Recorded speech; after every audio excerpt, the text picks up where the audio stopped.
Welcome to UPSC Vinod. நாம நம்ம சேனலில் UPSC prelims and mains PYQs தான் டிஸ்கஸ் பண்ணிகிட்டு இருக்கோம். ஆக்சுவலாக ஜிஎஸ் பேப்பர் 1 ஆன்சர் டிஸ்கஷன் போயிட்டுருக்கு. Question number 14. ஸோ நம்ம க்ரொனாலஜிக்கலாக மீன்ஸ் சிஎஸ்சி மெயின்ஸ் கொஷின் பேப்பரில் எந்த ஆர்டர் வைஸாக கொஷின்ஸ் டிஸ்ட்ரிபியூட் ஆகிருக்கோ அப்படி தான் நம்ம டிஸ்கஸ் பண்ணுறோம். கொஷின் நம்பர் 14 13 கொஷின்ஸ் ப்ரீவியஸாக டிஸ்கஸ் பண்ணியிருக்கோம். பிளேலிஸ்ட்டில் இருக்குது. இதை ஃபஸ்ட் டைம் பார்க்குறவங்க பிளேலிஸ்ட்டில் போய்ட்டு ஒன்ஸ் செக் பண்ணிக்காங்க உங்களுக்கு தேவைப்பட்டார். ஸோ ஆக்சுவலாக வந்து பார்த்தீங்கன்னா எக்கனாமிக்கல் ஜியாகிரஃபிலேருந்து ஆயில் டிஸ்ட்ரிபியூஷன் கொஷின் கேட்டிருக்காங்க. ஓகே, ஸோ ஆக்சுவலாக வந்து பார்த்தோன்னா பிளேட் டெக்டானிக்ஸை படிக்கும் போதே நம்ம இந்த ஆயில் டிஸ்ட்ரிபியூஷனை படிச்சிருவோம். அப்படி படிக்கும்போது கொஷின் வந்து எந்த அளவு அந்த நம்ம அவுட் அண்ட் அவுட்டாக இது வந்து கோர் எக்கனாமிக் ஜியாகிரஃபி அதுலேருந்து எப்படி ஃப்ரேம் பண்ணுறது மீன்ஸ் இந்த கொஷினுக்கு ஆன்சர் எப்படி நம்ம ஃப்ரேம் பண்ணுறதுன்றதை பார்க்கலாம். Give geographical explanation of distribution of offshore oil reserve of the world. First நான் வந்து பார்த்தீங்கன்னா ஃபஸ்ட்டு ஒரு எக்ஸ்ப்ளனேஷன் கொடுக்கணும் ஜியாகிரபிக்கலாக ஏன் ஆஃப் ஷோரில் ஆயில் ரிசர்வ் இருக்குது. ஃபஸ்ட்டு கொஷினோட ஆன்சர் வந்து இதுதான். மீன்ஸ் ஃபஸ்ட்டு கொஷினோட எக்ஸ்ப்ளனேஷன் ஏன் வந்து பார்த்தீங்கன்னா ஆஃப் ஷோரில் ஆயில் ரிசர்வ் இருக்குது. ஆஃப் ஷோர்னால் ஃபஸ்ட்டு என்ன? கடற்கரை. சீ ஷோர் தான் ஆஃப் ஷோர்னு சொல்லுவோம். ஆன் ஷோர் அப்படிங்கிறது மெயின்லேண்டை தான் ஆன் ஷோர்னு சொல்லுவோம். How are they differ from on shore occurrence oil reserve? ஆன் ஷோருக்கும் ஆஃப் ஷோர்லேருந்து எப்படி டிஃபர் ஆகுது, இதுதான் வந்து கொஷின். ஓகே, ஸோ அப்போது இதுக்கு இன்ட்ரோடக்ஷன் அப்படின்னு வந்து பார்த்திங்கன்னா ப்ராப்பராக கொடுக்க முடியாது. பிகாஸ் வேர்ட் லிமிட் வந்து ரொம்ப கம்மி, 15 மார்க்கர் கொஷின். ஸோ அப்போ நான் இதில் வந்து பார்த்திங்கன்னா ஃபஸ்ட்டு இதை நான் எப்படி அட்ரஸ் பண்ணுறேன்னா ஃபர்ஸ்ட் பார்ட் ஆஃப் த கொஷினை இன்ட்ரோடக்ஷன் மாதிரி அட்ரஸ் பண்ணுறேன். ஆஃப்ஷோர் ஆயில் ரிசர்வ்னா என்ன? First it is an hydro carbon accumulation on the shores. Offshore oil reserve or hydrocarbon accumulation beneath the seabed usually located at continental shelves. Usually located at continental shelves. அப்போ continental shelvesனா என்ன? ஜென்ரலாக வந்து பார்த்தீங்கன்னா இது வந்து land, இது சீ. இந்த இடம் தான் நம்ம கான்டினென்டல் ஷெல்ஃப்ஸ்னு சொல்லுவோம். இந்த இடத்துல அக்குமுலேட் ஆகிருக்கக்கூடிய ரிசோர்ஸ் தான் ஆஃப்ஷோர் ஆயில் ரிசர்வ் அப்படின்னு சொல்கிறோம். Okay, so continental shelf, slopes and deep water basin, even சீக்குள்ளே கூட இருக்கும் deep waters. They accounts nearly 1/3 of global crude oil production. அப்போது ஜென்ரலாக ஆஃப் ஷோர் ஆயில் ப்ரொடக்ஷன் அப்படிங்கிற க்ரூட் ஆயில் ப்ரொடக்ஷனுங்கிறது 1/3 போயிட்டுருக்கு. So IEA report 2022 the distribution is controlled by plate tectonics, sedimentary basin formation and structural traps and differ significantly from onshore. So actually இந்த distribution வந்து பார்த்தீங்கன்னா plate tectonics, sedimentary basin formation, structural traps மூலமா differ ஆகுது. எது ஆன்ஷோருக்கும் of ஷோரும் எப்படி differ ஆகுது அப்படின்னா இந்த பிளேட் டெக்டானிக்ஸ், அதுக்கு அடுத்து வந்து பார்த்தீங்கன்னா structural traps, basin formation, sedimentary basin formation. Reserves in terms of geology, technology, cost and risk. So ஆக்சுவலாக வந்து பார்த்தீங்க அப்படின்னா இந்த ஆஃப் ஷோருக்கும் ஆன் ஷோரும் எந்தெந்த ஆஸ்பெக்டில் டிஃபர் ஆகுதுன்னா geology, technology and cost and risk. So அப்போது இதுதான் வந்து ஃபர்ஸ்ட் பார்ட் ஆஃப் த கொஷனுக்கு நான் கொடுக்கக்கூடிய answer. Offshore oil reserve is hydrocarbon accumulation beneath the seabed, usually located at continental shelves, slopes and deep sea water. They account for nearly 1/3 of global crude oil production.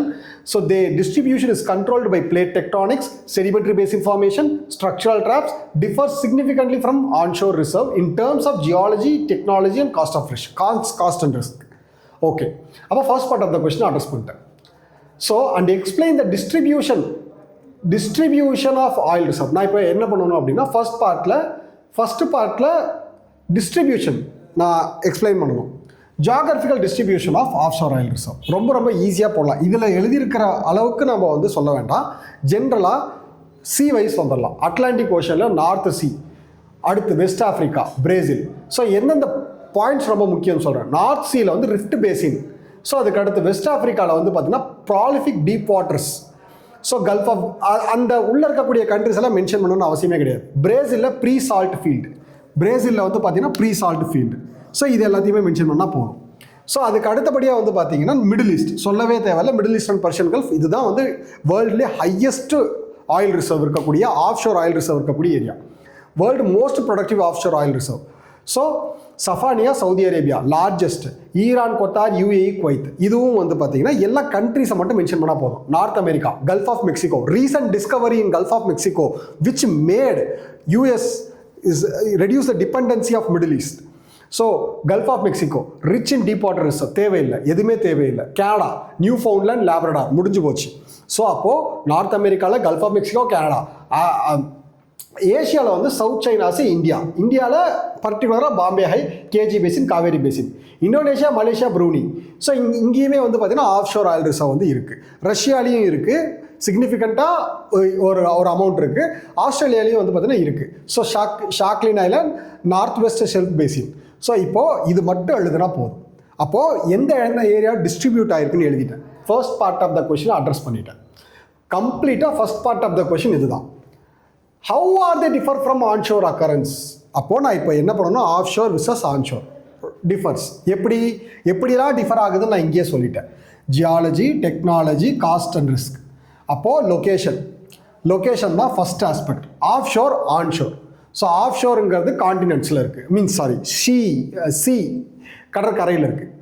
Beneath the sea bed, continental shelves, slopes, deep water basin. அது already சொன்ன point. But onshore வந்து பார்த்தீங்கன்னா terrestrial land, அவ்வளோதான், தேவையில்லை.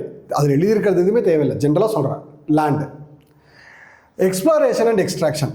So offshore நமக்கு ட்ரெடிஷ்னலாக தெரிஞ்சது வந்து பார்த்தீங்க அப்படின்னா ஆஃப்ஷோர் ரொம்ப, அதாவது ஃப்ளோட்டிங் ரிங்ஸ் தேவை. மீன்ஸ் ஆஃப்ஷோருங்கிறது கடலில் நீங்கள் ஆயில் எக்ஸ்ப்ளோர் பண்ணுறீங்க அப்படின்னா நிறைய இன்வெஸ்ட்மெண்ட்ஸ் வேணும். அதுவே ஆன்ஷோரில் பண்ணுறீங்கன்னா இன்வெஸ்ட்மெண்ட்ஸ் கம்மியாக இருந்தால் போதும். ஜென்ரலாக இது மட்டும் எழுதுனா போதும். ஸோ இன்னும் டெக்னிக்கலாக எழுதணும் அப்படின்னா அந்த rigs, subsea system, floating production storage and offloading unit, FPSO அப்படின்னு சொல்லுவாங்க. ஸோ அந்த யூனிட் தேவை. பட் இது வந்து பார்த்தீங்கன்னா ஆன்ஷோரில் அந்தளவு தேவையில்லை. பம்ப் ஜாக்ஸ் வச்சு நம்ம பம்ப் பண்ணாலே அண்டர் கிரவுண்ட்லேருந்து ஆயில் வந்துடும். காஸ்ட்டு, ஆஃப்ஷோர் கடற்கரையில் பண்ணுறோம், காஸ்ட் அதிகமாக தான் இருக்கும். Onshore relatively less. Reserve and potential அப்படின்னு சொல்லி பார்த்தா இப்போ ரீசன்ட் டிஸ்கவரிஸ் தான் வந்து பார்த்தீங்க அப்படின்னா ஆஃப்ஷோரில் நிறையா பண்ணிகிட்டு இருக்காங்க. ஆன்ஷோர் அப்படிங்கிறது ஆல்ரெடி வந்து மிடில் ஈஸ்டில் இருக்குது. நிறைய நம்ம வந்து பார்த்திங்கன்னா எக்ஸ்ப்ளாய்ட் பண்ணிகிட்டே இருக்கோம் மிடில் ஈஸ்ட், ரஷ்யாவில். என்விரான்மெண்டல் ரிஸ்க் அப்படின்னு சொல்லி பார்த்தோம்னா ஸோ இதில் வந்து பார்த்திங்கன்னா ஆஃப்ஷோரில் ஆயில் ஸ்பில்ஸ் நடக்கலாம். அதுக்கு எக்ஸாம்பிள் வந்து பார்த்திங்கன்னா பிபி டீப் வாட்டர் ஹாரிசான் 2010 நடந்துச்சு. அதே மாதிரி ஆன்ஷோர்லேயும் கண்டிப்பாக லேண்ட் டிகிரடேஷன் இருக்குது. ஸோ அதுக்கடுத்து கிரவுண்ட் வாட்டரில் வந்து பார்த்தீங்கன்னா ஆயில் மிக்ஸ் ஆகிறதுக்குள்ள வாய்ப்புகள் இருக்குது. ஜியோபொலிட்டிக்கல் டைமென்ஷன் அப்படின்னு சொல்லி பார்க்கும்போது இது வந்து extra point. Geopolitical dimension is add on point தான்.